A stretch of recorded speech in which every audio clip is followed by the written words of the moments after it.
In this video, we're going to talk about testing your upload bandwidth speed so that we can determine what bitrate you should set for Open Broadcaster software.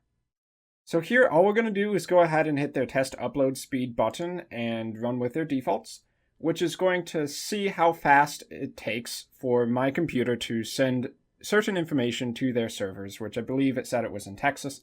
And after it gets the results, it's going to tell me how quick my upload bandwidth speed is. And we go ahead and get the results pretty much as expected, around 2.1 megabits per second for me. Now 2.1 megabits per second is the same as saying 2100 kilobits per second, and if you recall, the bit rate in OBS is measured in kilobits per second. So at our cap here, we have roughly 2100 kilobits per second as a potential bit rate. Now I'm going to go ahead and pull up OBS. And I'm going to pull up settings, and let's go down here to the encoding tab. Now this would be for streaming specifically. Keep that in mind. You can have a higher bitrate if you are not streaming live. If you're just recording to your computer, you can have it much higher, like 4000 kilobits per second, as I have set right there.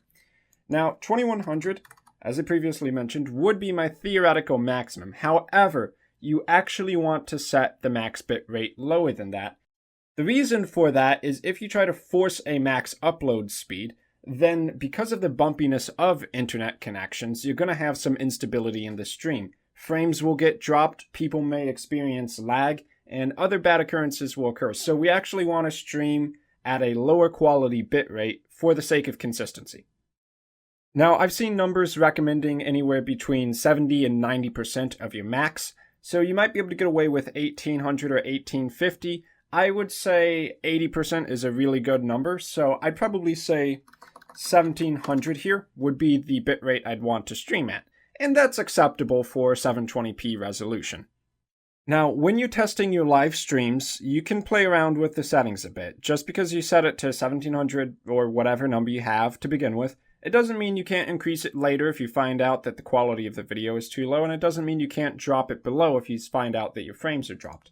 Now, when you are streaming your data to a server, you're going to see numbers down here, including your current bitrate as it's sending to the server, your frames per second, which is pretty much independent of the stream itself, but more to do with your video settings and the programs you're trying to stream themselves, and dropped frames.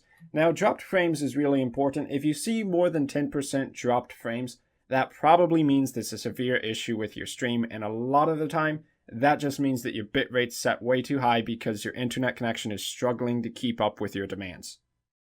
Now right here, you'll notice that the bitrate is actually really low, and that's because I'm doing a static image without constant bitrate set currently. Normally when you stream, you actually are going to enable constant bitrate in the encoding tab.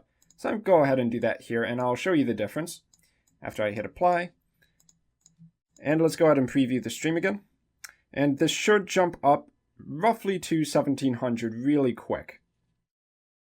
1700, 1800, somewhere around there. It's not perfectly consistent, but it gets as close as it can. When you have constant bitrate set, it helps to smooth out your stream to different sites like Twitch or YouTube.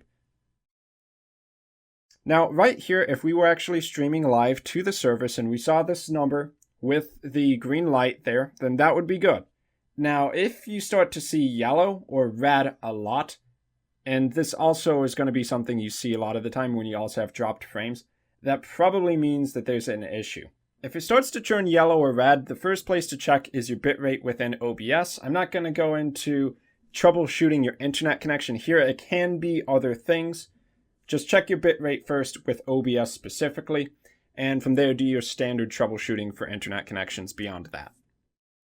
So once again, the website you want to go to test your upload speed is testmy.net/upload. If you don't like this service specifically or you want to get a second opinion, there are other websites you can easily find through Google or your search engine of choice. But this is the one I decided to use for this video, and it seems to work very well.